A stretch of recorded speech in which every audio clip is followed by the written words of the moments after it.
के 24 घंटा के अंदर कार्रवाई करे।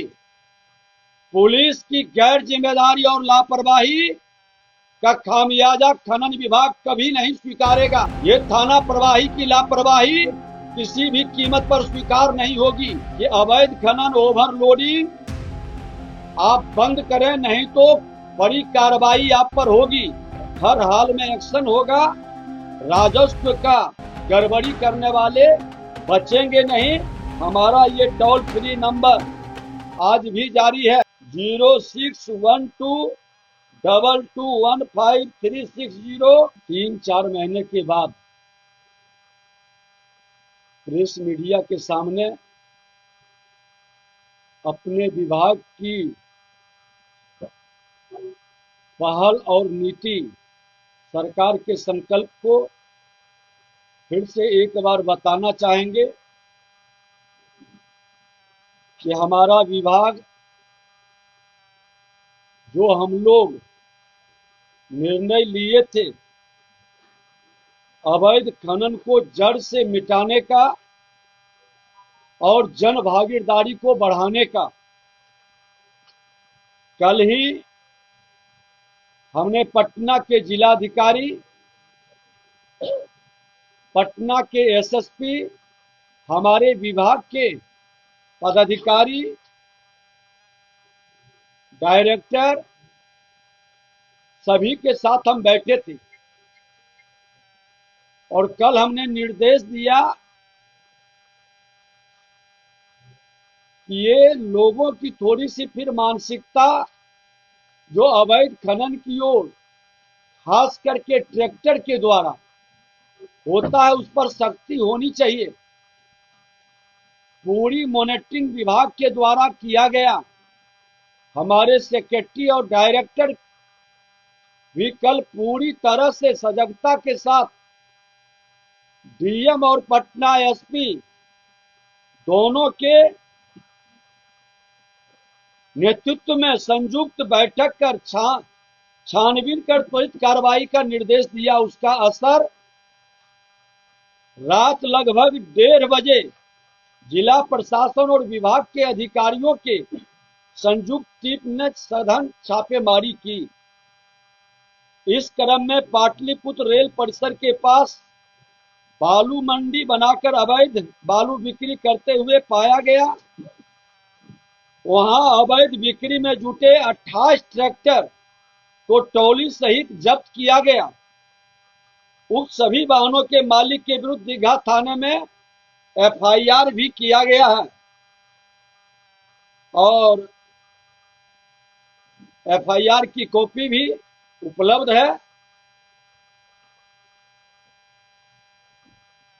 सभी 28 ट्रैक्टर पर बिहार खनिज नियमावली 2019 के तहत 56(1) के उल्लंघन के विधि सम्मत कार्रवाई की जाएगी।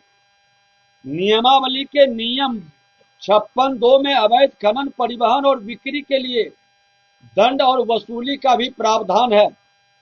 इन नियमों के आधार पर जब्त किए गए ट्रैक्टर पर कुल 32 लाख रुपए का दंड अधिरोपित किया जाएगा।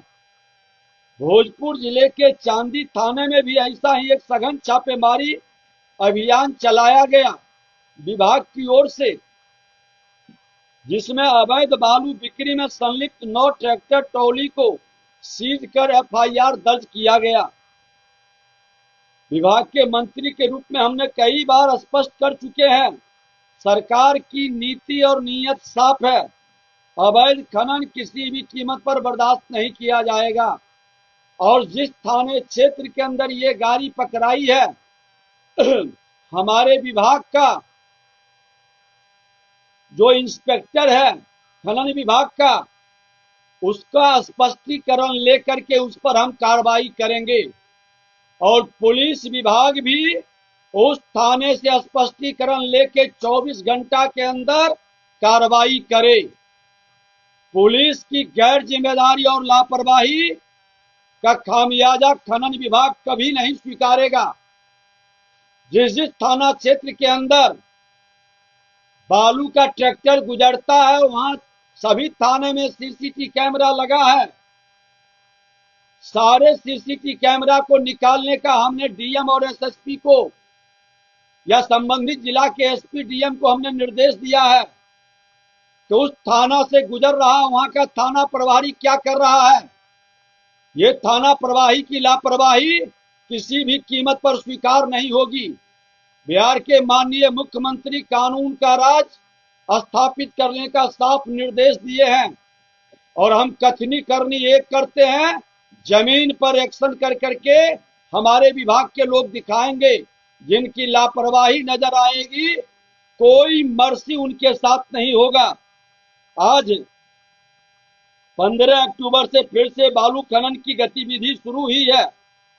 आचार संहिता और पूरा चुनावी प्रशासन के कारण थोड़ी सी कहीं न कहीं इसमें निष्क्रियता या ढिलाई रही, लेकिन हमने फिर से कुछ असामाजिक तत्व इसका लाभ उठाकर जो खेल खेलना चाह रहे हैं वो कतई बर्दाश्त नहीं होगा।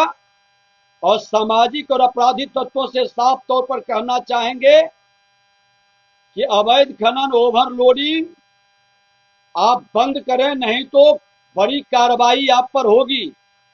और मीडिया के लोकतंत्र के चौथे स्तंभ को भी संज्ञान में किसी भी हिस्से में अवैध खनन परिवहन बिक्री का मामला आता है तो मैं अपने बिहारी योद्धा जो कि ओवरलोडिंग अवैध खनन का गाड़ी पकड़वाता है 10,000 रुपये का इनाम देते हैं। हमारे YouTuber, social media, press media के लोग जिनके द्वारा इस तरह के सूचना देने पर वह पकड़ा जाएगा, हमारा ऑपरेशन सफल होगा, हम उनको भी पुरस्कृत करेंगे। ये खुला बिहार के अंदर बिहार के मुख्यमंत्री नीतीश कुमार जी के नेतृत्व में ये एक्शन हमने शुरू किया है और हम अपने उस प्रेस मीडिया को भी बिहारी योद्धा के रूप में वो चाहेंगे तो हम सार्वजनिक तौर पर भी सर्टिफिकेट इशू करेंगे। हमने उनकी गोपनीयता को भंग नहीं होने देते हैं ताकि ऐसे लोगों पर किसी तरह का सामाजिक तत्व का कुप्रभाव न पड़े। और फिर से मैं कहना चाहूंगा कि हमारे विभाग के अंदर आज कई जो अच्छे कार्य किए गए हैं। हमारे वृहद खनन में बैठे हैं सेक्रेटरी, हम उस ओर भी कई कदम बढ़ा रहे हैं जिसका रिजल्ट बहुत जल्द आएगा। काफी अच्छा काम हमारे विभाग के पदाधिकारी कर रहे हैं और ये सुखद संयोग है कि कई सेक्रेटरी का अनुभव हमें मिला है। सबसे पहले इस विभाग में आए थे लगभग 1.5 वर्ष का तो हमारे रवि मनु भाई परमार जी का, मिहिर बाबू का, नवदेश्वर लाल जी का और अभी श्री दिवेश सेहरा जी का 4-4 सेक्रेटरी का अपना अनुभव इस विभाग को बेहतर बनाने में योगदान दिए हैं। और निदेशक के रूप में विनोद दोहन जी, जिनका तबादला अररिया के जिला पदाधिकारी के रूप में हुआ है, हमारी बधाई है। लेकिन सेक्रेटरी और मंत्री बदलते रहे, जो पॉलिसी बिहार सरकार ने खनन नीति की बनाई है उसमें कोई कोताही नहीं। जो अवैध बालू का सबसे बड़ा केंद्र था, 3,000 ट्रक हेलीकॉप्टर से सेक्रेटरी, हम, हमारे डायरेक्टर, सब लोग दिन में पूरा वीडियोग्राफी करवाए थे, समूचा सर्वे किया था। रात में 1:30 बजे के लगभग डायरेक्टर, सेक्रेटरी और हम बैठ के निर्देशित और डायरेक्टर फील्ड में जाकर 3,000 ट्रक के लगभग बालू पकड़ाया डोरीगंज में। हमारे गृह मंत्री माननीय सम्राट चौधरी जी ने बोला है कि 15 दिन के अंदर हम नीलामी कराएंगे। डोरीगंज के अंदर अभी भी मेरा बालू पड़ा हुआ है। मैं स्वागत करता हूं इस स्टेटमेंट का गृह विभाग का। सारे बालू का नीलामी कर करके 15 दिन के अंदर जिस जिस थाने में है और पुलिस प्रशासन उसकी व्यवस्था सुनिश्चित करे। जिस थाने की लापरवाही बरती जाती है उस पर त्वरित एक्शन हो, इसके संदर्भ में हम विभाग से गृह विभाग को लिखेंगे भी, क्योंकि थाने में गाड़ी पकड़ाता है, लंबे समय तक पड़ा रहता है, माल का भी बारा न्यारा होता है।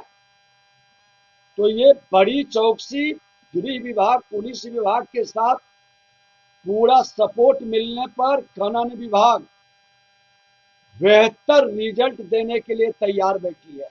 पिछले 4-5 अधिकारी बदल गए, क्या प्रशासनिक स्तर पर मुख्यमंत्री जी का अधिकार क्षेत्र है, वो आवश्यकता के अनुसार पदाधिकारी कम है, तो लोगों की एक एक पदाधिकारी को कई जिम्मेदारी दी जाती है। लेकिन जो भी पदाधिकारी आए मेरे विभाग के अंदर नए विजन को लेकर के और हम लोगों को कोऑपरेट किए, इसीलिए इतनी बड़ी सफलता मिली है। और आगे भी हमारे जो पदाधिकारी, नए पदाधिकारी आते हैं, थोड़ा समय लगता है उनको समझने में, विभाग को जानने में, लेकिन पदाधिकारी और मंत्री बदलते रहेंगे। सरकार की पॉलिसी और नीति इतनी पारदर्शी बना दी गई है कि कोई गड़बड़ी नहीं कर पाएंगे। एक आवेदन आपको मिला था इलेक्शन से पहले, उसमें 3 सेकंड में 1 लाख के आसपास गाड़ियों का चालान काटा गया है। 3 सेकंड में, ये बहुत बड़ा समय होता है।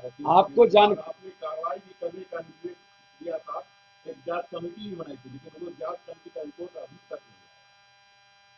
हमारे सेक्रेटरी साहब, डायरेक्टर साहब तो आज जा रहे हैं, हम उसको निकलवा कर देखेंगे, लेकिन आपको जानकारी दे दें कि इलेक्शन था, इलेक्शन के पीरियड में ही मुझे आप लोगों ने दिया था, जो लोग आए थे, हमने तुरंत फाइल पर लिखा कि इस पर इमीडिएट कार्रवाई करके, और इन लोगों ने एक कमेटी बनाए थे डायरेक्टर के नेतृत्व में, उसका रिपोर्ट भी आ गया है। एफआईआर हर जिले के अंदर शुरू हो गई है और कई जिलों में एफआईआर हुआ, उसका फाइनली एक बार हम समीक्षा करेंगे, क्योंकि वो एनआईसी से जुड़ा हुआ है और उसमें कई लोग संलिप्त हैं। जो भी आता है जानकारी हम लेकर उसके तथ्यों को सही लगता है, उसमें एक्शन में कोई कमी नहीं होती है। धन्यवाद, बताएंगे अगली बैठक में। हर हाल में एक्शन होगा, राजस्व का गड़बड़ी करने वाले बचेंगे नहीं, वो दंडित होंगे। जनता के हित में बेहतर काम करने का जो मेरा संकल्प है वो जारी रहेगा। और जमीन के मामले में हम लोगों ने विभाग के स्तर पर निर्णय लिया था कि कोई अपने जमीन से मिट्टी अपने काम के लिए ले जाएंगे, कोई भी थाना प्रभारी या खनन विभाग के लोग उसे परेशान नहीं करेंगे और न उसको इंस्पेक्टर राज का आभास कराएंगे। कोई गलत करता है तो नियमतः कार्रवाई होगी, जो कमर्शियल एक्टिविटी में उपयोग करेंगे। खनन विभाग पूरी तरह से जनता के हित में, भयभीत करने के लिए नहीं, हम रोजगार बढ़ाने के लिए और बिहार की जनता की सेवा के लिए, राजस्व बढ़ाने के लिए काम कर रहे हैं। और हमारा ये टोल फ्री नंबर आज भी जारी है। जो अवैध खनन की जानकारी देंगे बिहारी योद्धा पुरस्कार पाएंगे। ट्रैक्टर पकड़वाने वाले को 5,000 रुपया का पुरस्कार, ट्रक एवं अन्य बड़े वाहन पकड़वाने वाले को 10,000 रुपये का पुरस्कार। हेल्पलाइन नंबर है, फिर से दोहरा देते हैं, 0612221536 व्हाट्सएप नंबर है 94,722,38,821 9472238821 9473191437। और एक और नंबर है 9122414564। ये हमारा पूरे बिहार के लोगों को, इस नंबर पर जो बिहारी योद्धा, यूट्यूबर, प्रेस मीडिया के बंधु